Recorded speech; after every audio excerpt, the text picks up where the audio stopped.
before we jump into the game, just in case, maybe for clips or something, this is the first use of the pink controller that I got for Christmas from my daughter. She designed it on Design Lab. She's 3, so this will be the first time using it to play Dark Souls on stream on our first stream as the Effin' Gamers. So I'm excited about that. And I guess we can jump into Dark Souls. I feel like they explode into something nasty. Well, the note says try dashing through and weakness beating to a pulp. So You know, the typical helpful Dark Souls notes that yeah, try to get you killed. let's see. Who is this? Maneater Mildred. Come along.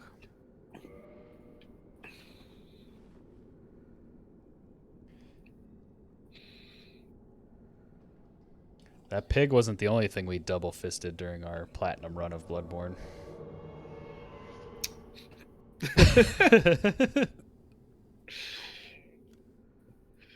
There was that game. Amazing. I know. Except for that boss that we were stuck on for 3 weeks. Yeah, that would have been a fun stream. Watching us just literally, like, I don't rage very often, but that was getting ridiculous. It was a nightmare. I would like go in, load it up, spend like an hour doing like 4 or 5 runs through it, and then it would be like, nope, didn't beat it this time. I'm too annoyed to do it. We're gonna try again later. What happened to her nipples? I mean, I don't know. It's Dark Souls. I'm Those sure two- Vati has a video on it. That's true. There's a lore reason, a deep lore reason. Why she doesn't have any. I'm sure I don't remember her story exactly. I'm sure it's tragic and terrible and sad. Yeah. Because all of them are. If your years in WoW have taught you something, it should be don't stand in this fire like I just did. Yeah. So, Yeah, for sure. Ugh.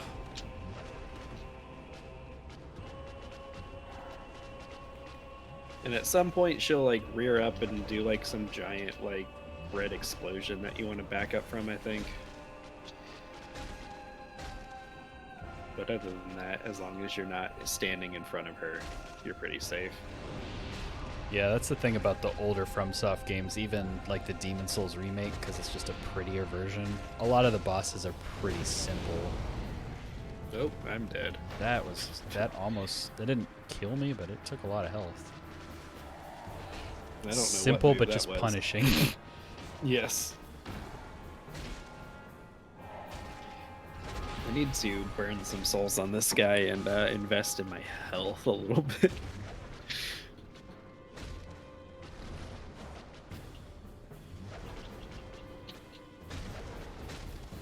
Strat is usually smack the booty.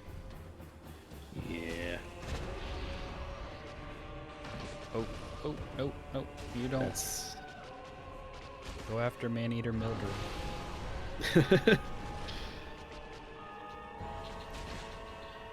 I feel like what I remember of the lore of this is that, like,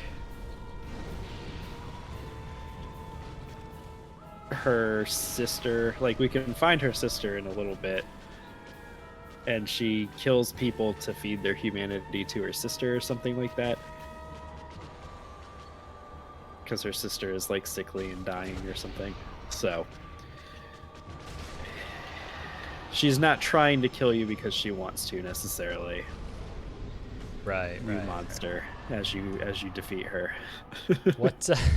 You know, what would be hilarious is if FromSoft just made like a super cheery, upbeat game, Right. just because, like that game that we were trying to get my kid to play last night. That's like all pink and flowery. It's like From Software.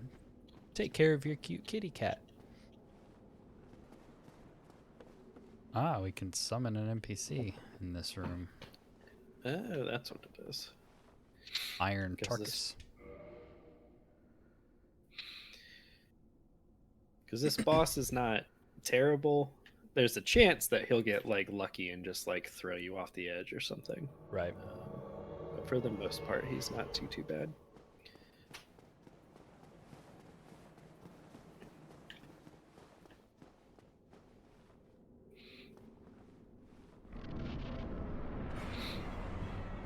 The Iron Golem. Oh yeah. The arena could be your worst. Like the hardest part, yeah. Hey boss, we don't think this boss is quite hard enough. What should we do? Just take all the railing off the arena. OSHA is going to have a field day.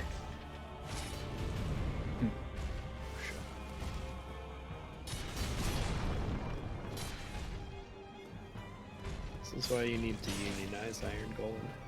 You see these conditions you're working in. You could fall so easily. Also, the camera really is. Yeah. If you lock on, It's trying to like lock onto his midsection, and Yes, it's like so that's you- way up there. you can't keep up with. I the think edge he's of just the like map. What the? There's a clip for you. did we just like take his knees out from him? On my screen, he like fell through the map. Yeah. He like tripped and fell off the side over here. Oh, All right. I'll take Well, it.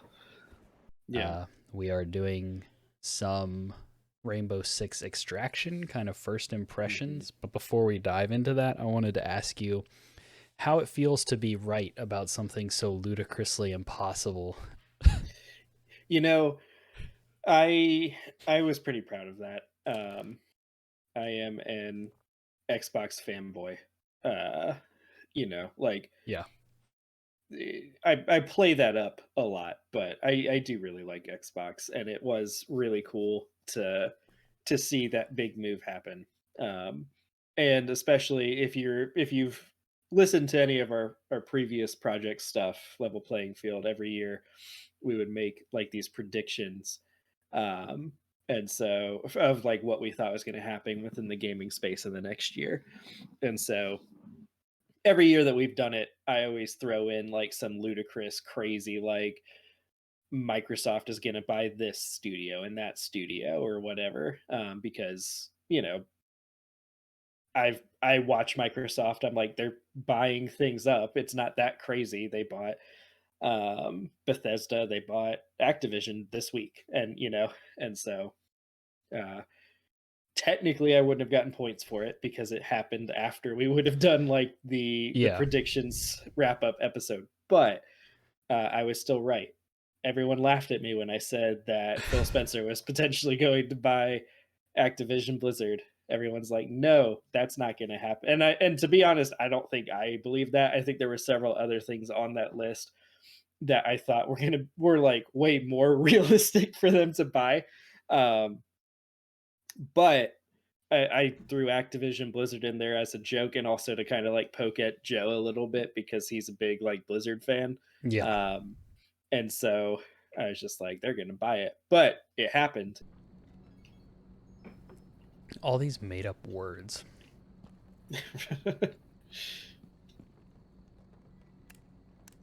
I mean, to be fair, we are both going to play and love Elden Ring, which is going to throw a bunch of made up words at us. So That's different. Oh, foul tarnished. Or whatever. Playing as a lord. I command thee, kneel. Gets me all hot and bothered every time.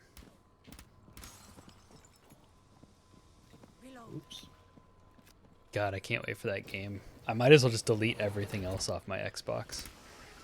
Right.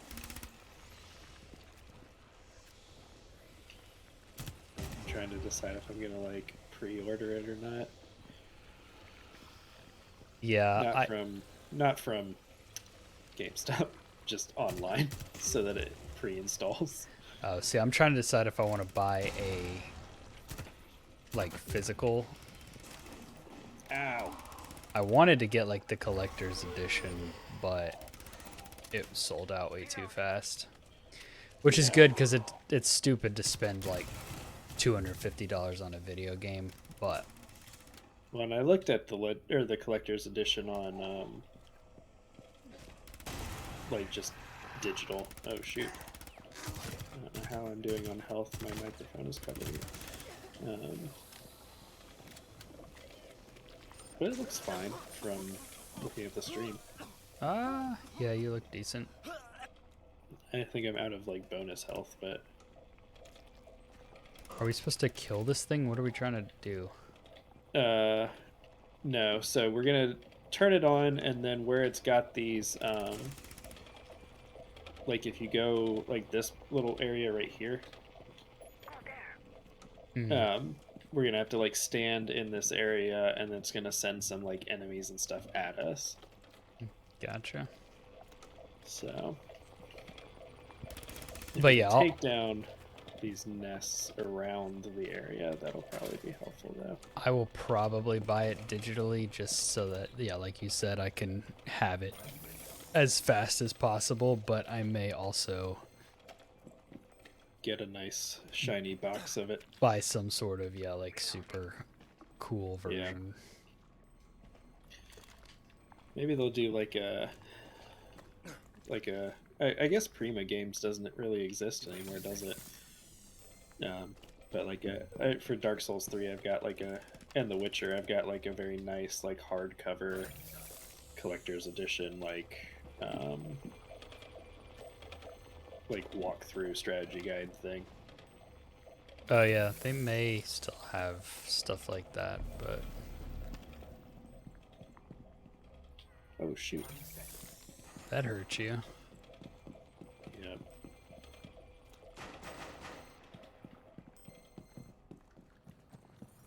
I went loud for a second there.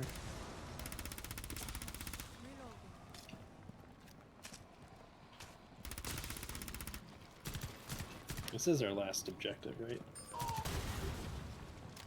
I think so. Yeah, it is. Alright, I dropped a bunch of scanners, so nice. Don't know if they'll help us, but hopefully. Can't hurt, right? Alright. Ready? Yep. I'll go back here. Or no, it looks like we both go to the same place. Yeah. I'll throw a decoy over there.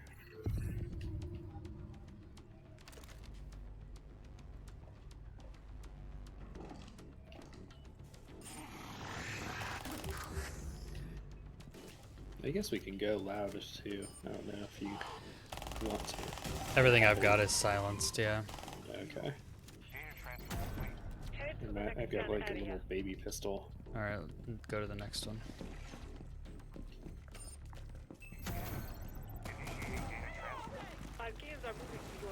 Oh shoot. I'm blind. Where am I? Scanners do seem to be helping. Yes, because everything was just marked very nicely.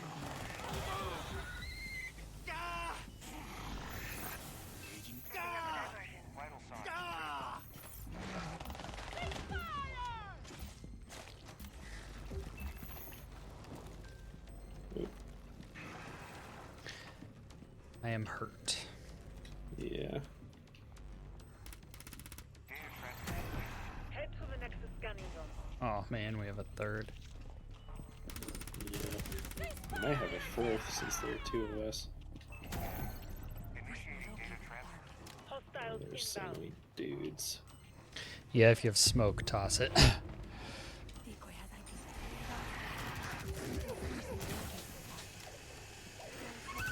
God damn it, that's gonna hurt. Ow.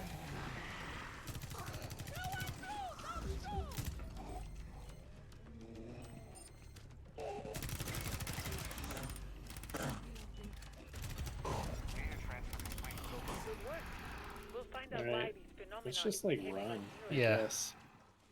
Get to the room. Get to the chopper. Go, go, go, go, go. Oh, I'm out of.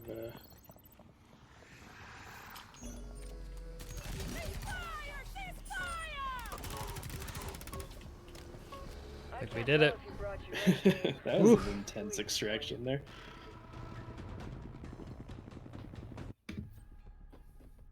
Whew. What are your kind of impressions of this game? How you feeling about it? Um, I mean, it seems pretty fun, you know, like it definitely is not necessarily the type of game that I normally would play a ton of because it's definitely a more realistic, like tactical type of shooter. Mm-hmm. Um, versus the normal stuff that like the normal shooter that I would play, which is like Call of Duty or Halo or something. Right. Um, but I do like just kind of the more methodical pieces of it where it's like, okay, we're gonna go through, we're gonna like mark this, we're gonna try to like it kind of scratches a little bit of that almost Hitman ish like itch for me, where it's just kind of like, I wonder if I could do this and like get through it without alerting anything, you know? Mm-hmm. Um, and it's kind of cool too. Like, I can see some people being annoyed by the fact that like you have to go rescue your operator or whatever. But to me, that's kind of like a cool little thing where it's like it makes it feel like it has more stakes.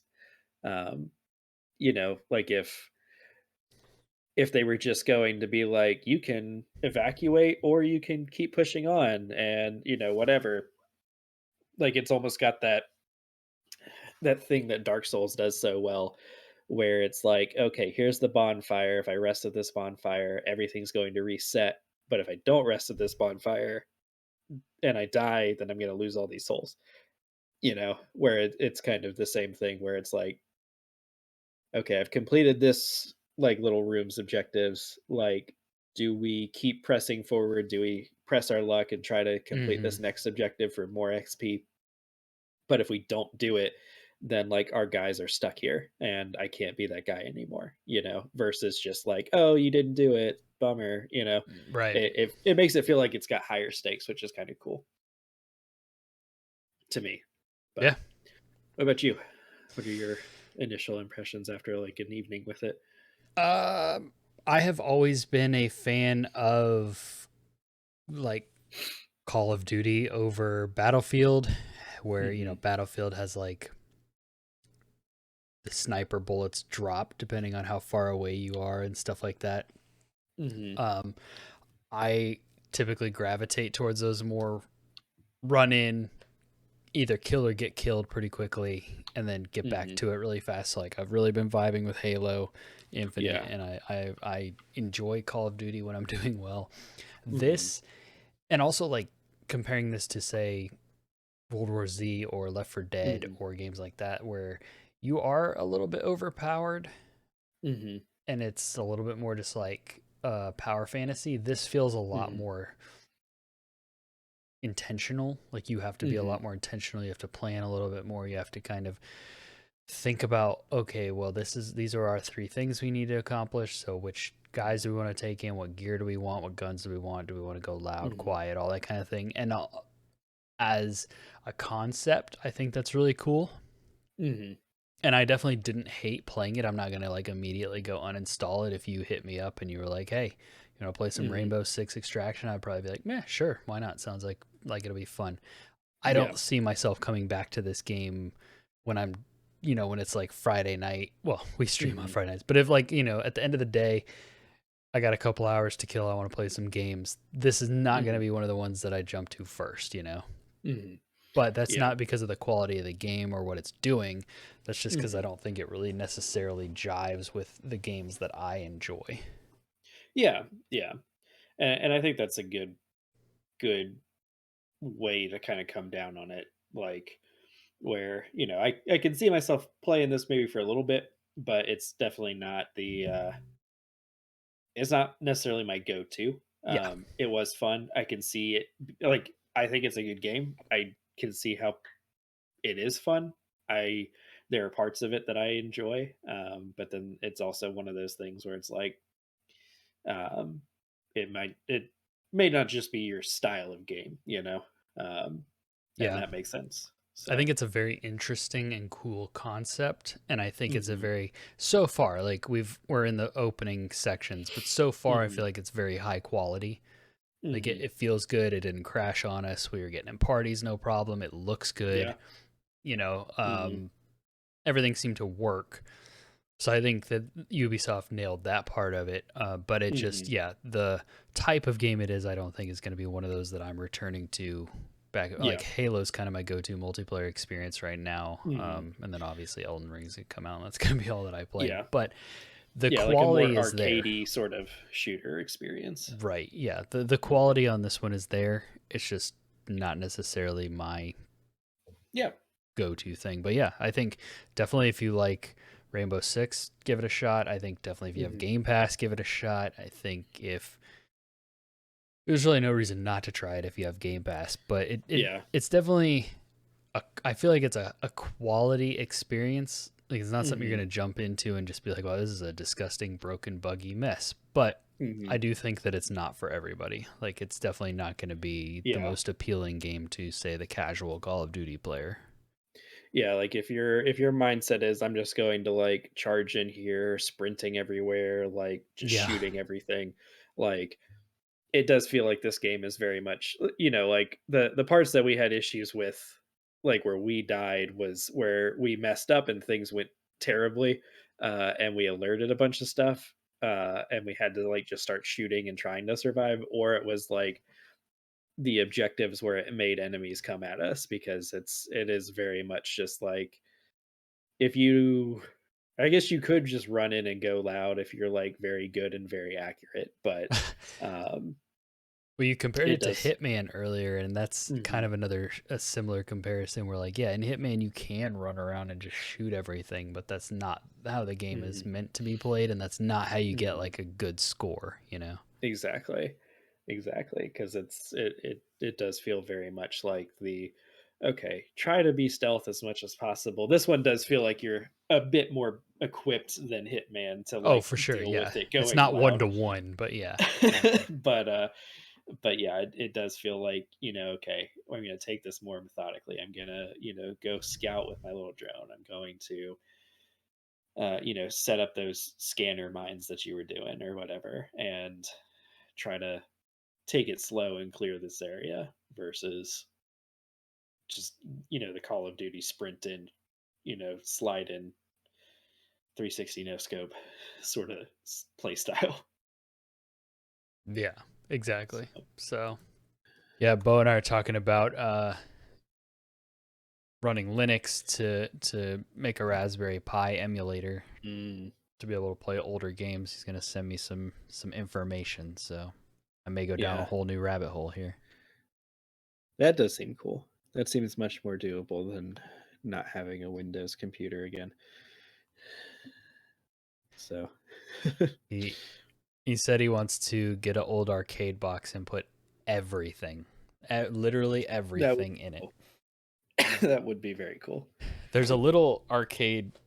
I say little. I mean, for around here, it's actually pretty substantial, and like $10 gets you like you can play everything. It's like a coinless arcade, and it's like right down the Mhm, street from me, and they have a few Raspberry Pi. Like they have some legit old arcade games in there, but then they have a few like Raspberry Pi setups. I think 3 or 4 of them that have just like hundreds of games you can scroll through and play.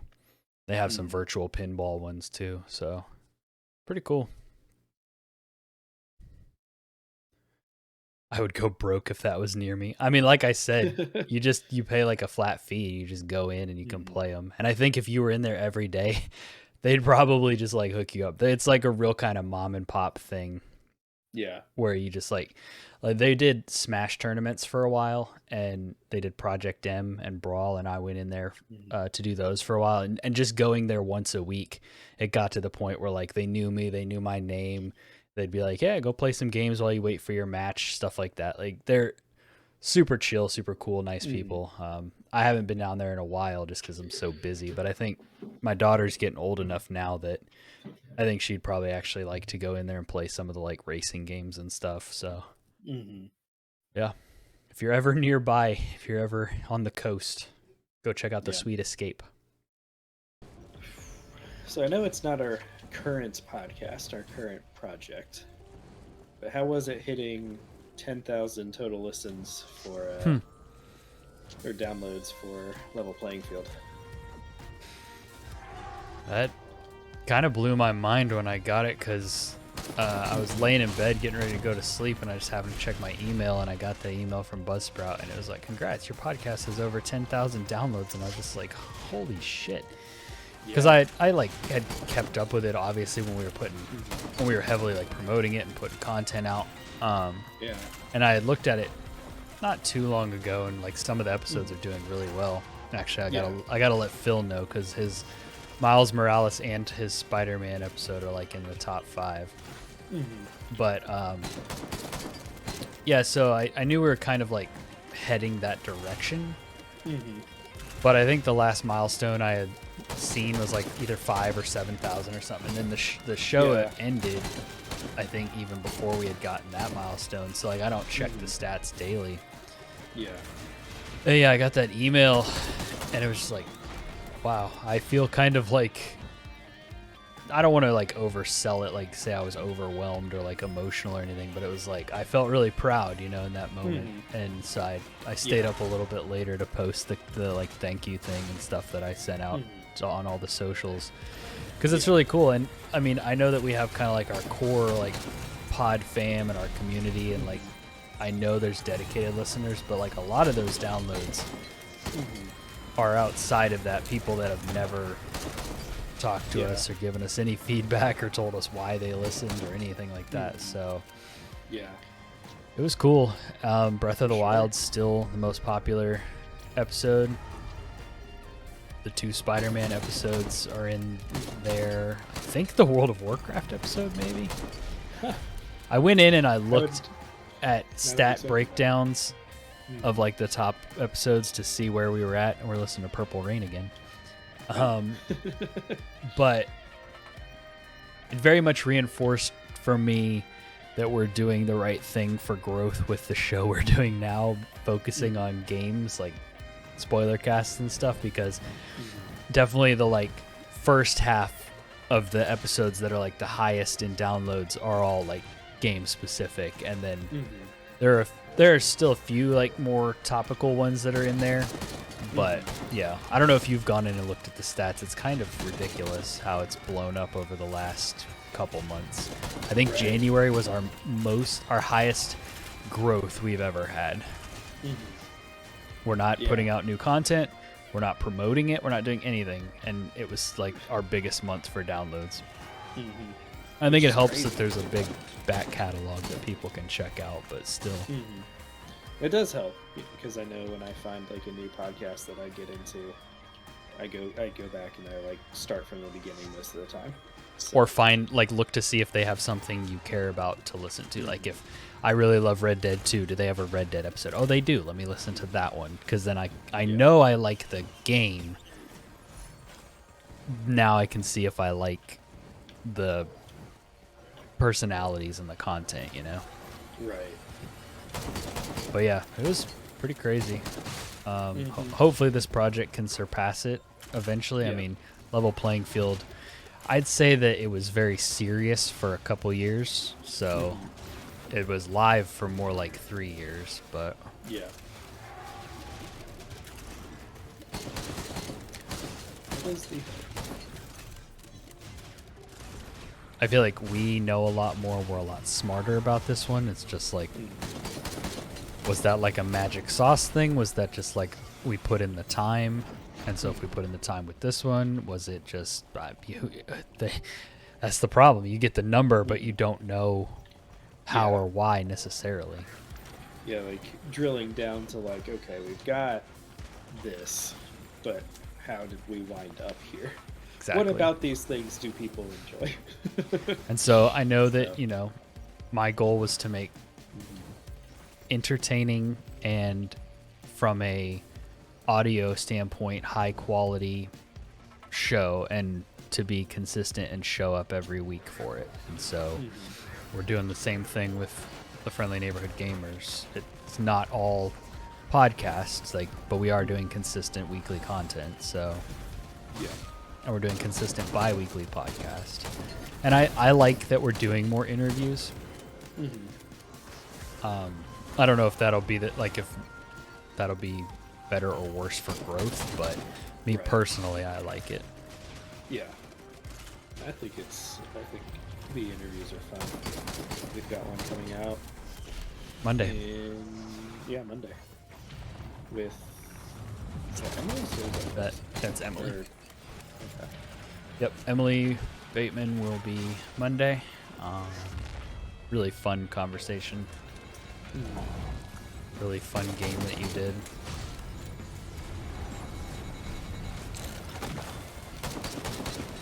What it was. I knew you were gonna say that. You did a Game of Thrones synonym roll. Oh yes, that was fun. I think Emily won it. All right, well, thank you everybody for joining us, and we will see you guys next week, 7:30 Central Time. Stay friendly, gamers. Stay friendly, gamers.